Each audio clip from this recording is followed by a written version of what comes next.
개인회생을 고민하시는 분들께 가장 먼저 체크해야 할 기본 조건을 알려주세요. 당연히 채무가 있으시니까 이런 고민을 할 거잖아요. 그러니까 빚이 일단 있어야겠죠. 자기가 가진 그런 빚, 그리고 자기가 가진 모든 재산, 이거를 비교해서 빚이 재산보다 더 많다는 것만 있으면 일단은 첫 번째 조건은 통과고요. 그리고 두 번째는 소득이 있어야 되는데 이 소득이라는 거는 뭐 100만 원이 넘으면 된다. 300만 원이 넘으면 된다. 이런 간단한 건 아니고 변제를 할 수 있을 정도의 소득이 있냐. 이 두 가지만 평가하면 되거든요. 그래서 나는 어느 정도의 소득이 있고 나는 재산을 다 팔아도 빚을 못 갚는다. 이 두 가지 조건만 있으면 일단 개인회생은 된다고 보시면 돼요. 프리랜서나 일용직처럼 소득이 불규칙한 사람도 가능한가요? 이게 이제 소득이라고 하니까 어떤 소득이 그럼 필요하냐, 사대보험이 필요하냐, 또는 매달 같은 금액을 벌어야 되냐, 또는 누군가한테 월급을 받는 이런 소득만 가능하냐, 아니면 내가 사업을 하는 것도 가능하냐, 뭐 이런 것들이 되게 많이 주시는 질문 중에 하나고, 또 그 중에 하나가 이제 프리랜서처럼 어떤 달에는 100만 원, 어떤 달에는 200만 원 이렇게 버시는 분들이나, 또는 어떤 날은 벌고 어떤 날은 안 벌고 이런 분들이 있단 말이에요.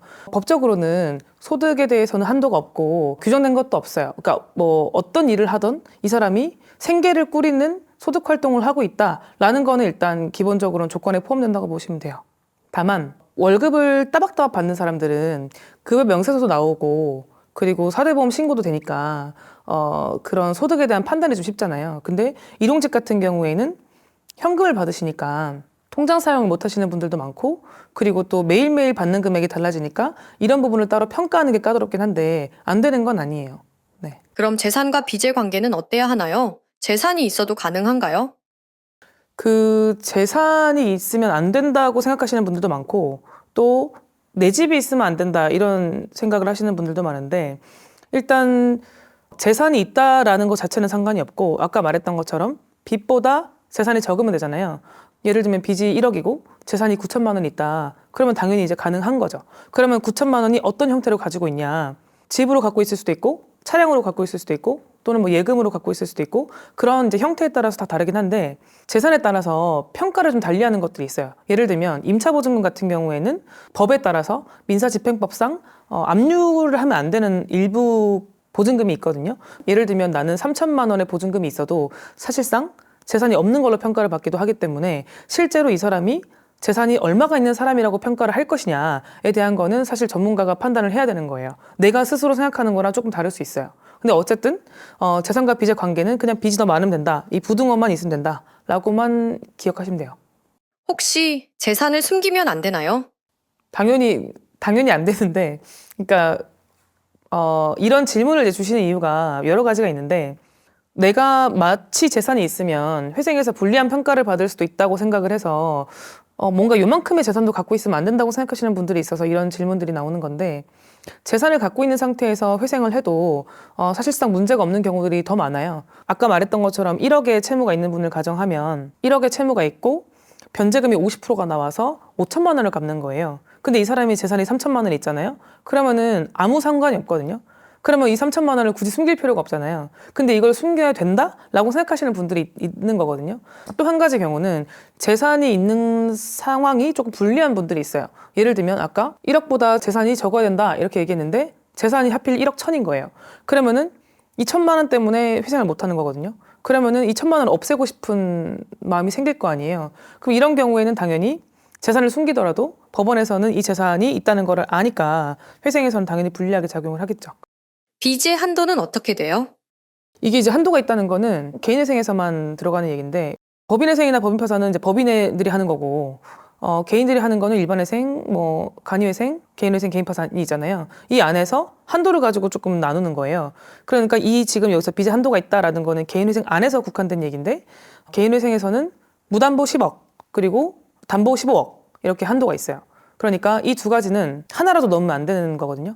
예를 들면 무담보 요건은 통과했는데 담보 요건이 통과를 못하면 안 되는 거고 반대의 경우에도 마찬가지고 무담보가 10억이라는 말은 이제 신용채권들 카드빚이나 마이너스 통장이나 뭐 이런 신용채권들 담보가 없는 채권들이 10억이 넘어가면 안 되고요. 그리고 이제 담보채권 같은 경우에는 뭐 집 같은 거 이제 근저당권 이런 거 있잖아요. 이런 것들이 이제 15억이 넘어가면 안 되는데 이거는 보통 신청시를 기준으로 판단을 하거든요. 왜냐면 이제 재산이 계속 변동이 있을 수 있으니까 뭐 경매 처분이 될 수도 있고 또는 아파트의 가치가 달라질 수도 있고 하여튼 그렇기 때문에 신청시 기준으로 좀 판단을 하긴 해요. 근데 어쨌든 이 금액은 인가시까지 이제 유지를 해야 되고 기본적으로는 우리가 신청 당시에 조금 간당간당한 분들의 경우에는 조금 유의해서 좀 보고 있기는 해요. 뭐 예를 들면 9억 9,999만 원이면 되냐? 조금 어렵다고 보셔야죠. 왜냐면 원리금 합계액으로 보기 때문에 좀 중언부언이긴 한데 넘어가시죠. 개인회생에서 가용소득이 중요하다고 하던데 가용소득이 무슨 뜻인가요? 이제 제가 아까 말했던 것처럼 소득이 일단 들쭉날쭉하잖아요. 300만 원을 버는 사람을 가정했을 때 이 사람이 쓸 수 있는 돈은 사람마다 다를 수 있어요. 예를 들면 혼자 사는 어떤 청년이 있을 수 있고 미성년 자녀가 2명이 있는 그러니까 초등학생 자녀를 키우는 또 가장이 있을 수 있고 또 어떤 사람은 아픈 부모님을 모시고 살 수도 있고 여러 가지 그 가구의 상황이 다르잖아요. 그러면은 이런 가구의 사정들에 따라서 쓸 수 있는 돈이 달라질 거 아니에요. 그러면 이 사람은 이 소득으로 사실상 쓸 수 있는 돈이 100만 원밖에 없다. 또는 50만 원밖에 없다. 150만 원밖에 없다. 이거를 법원에서 같이 논의해서 산정을 해야 돼요. 저희랑 법원이랑 같이.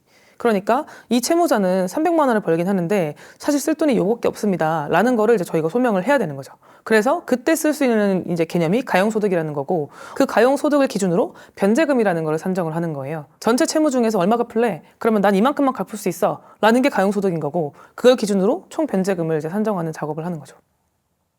가용소득이 얼마 정도 있어야 개인회생이 가능한 건가요? 가용소득이라는 게 있어야 변제가 되는 거니까 일단 0원이면 안 되겠죠. 이 사람이 300만 원을 버는데 낼 수 있는 돈이 한 푼도 없으면 안 되잖아요. 그러니까 가용소득은 사실 플러스이기만 하면 된다고 일단은 기억을 하시면 돼요. 어떤 사람이 채무는 1억인데 200만 원을 벌어요. 그리고 가족이 없어요. 그러면 이분은 우리가 이제 복잡한 수식은 빼고 재산이 없다는 전제로 한 달에 한 70만 원 정도를 낼 수 있는 사람이라고 평가를 하거든요. 그러면 70만 원씩 내고 36개월을 변제하고 나머지 금액은 탕감된다. 이게 기본 값이에요. 근데 이분이 5천만 원짜리 차가 있는 거예요. 그러면은 5천만 원짜리 차를 팔면 5천만 원이 생기는데 아까 말했던 70만 원 곱하기 36개월의 합은 5천만 원보다 작거든요. 계산이 되세요? 좀 작거든요. 그러면은 이 금액을 5천만 원까지 올려야 돼요. 그래서 이게 지금 그 개인회생의 대원칙인데 청산가치 보장의 원칙이라고 하거든요. 그러니까 내가 버는 돈으로 낸 그 변제금의 총합이 청산가치, 그러니까 내가 자산을 다 처분했을 때의 총합보다 적으면 안 돼요. 가용소득이 얼마가 있어야 가능하냐라는 거는 청산가치라는 걸 배제하고 돈만 생각을 하면 자기가 버는 거에서 아까 이제 빼야 되는 거, 예를 들면 1인 가구다, 2인 가구다, 3인 가구다 이런 것들 다 상정을 했을 때 50만 원이 남는다. 그럼 그 50만 원을 원래 내는 거예요. 이게 기본인데 여기서 재산이 조금 초과되시는 분들은 여기서 올라갈 수 있다라고 생각하시면 돼요. 그래서 정확한 건 결국 상담을 받아봐야 돼요. 법원이 개인회생을 절대 허가하지 않는 경우도 있나요? 법원이 이제 개인회생을 허가하지 않는 거는 사실 법원이 알아서 결정한다기보다는 법상 규정된 면책 불허가 사유들이 있어요. 채무자 회생 및 파산에 관한 법률을 들어가 보시면 이제 거기에 면책 불허가라는 사유가 딱딱딱 기재가 되어 있고 거기에 되어 있는 거는 법원이 면책을 이제 허가해 줄 수가 없어요. 개인회생을 고민하시는 분들께 드릴 말씀 있으신가요?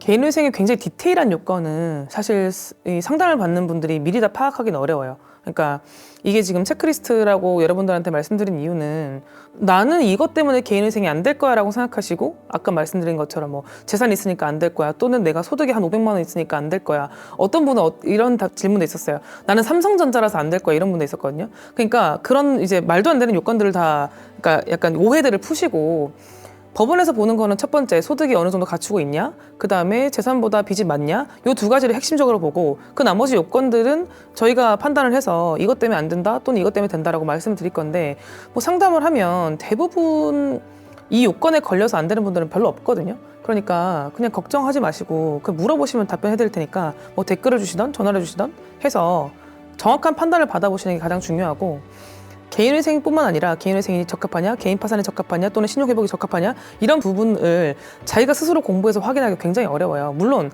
이상한 전문가를 만나서 이상한 답변을 받는 것도 굉장히 위험하고요. 그래서 신뢰할 만한 곳들을 찾아가야 되는데 그 부분까지는 여러분들이 이제 판단을 해야겠죠. 평가를 해봐야 되겠죠. 네, 그렇습니다. 너무 제 입으로 어필하려니까 조금 부끄러워서.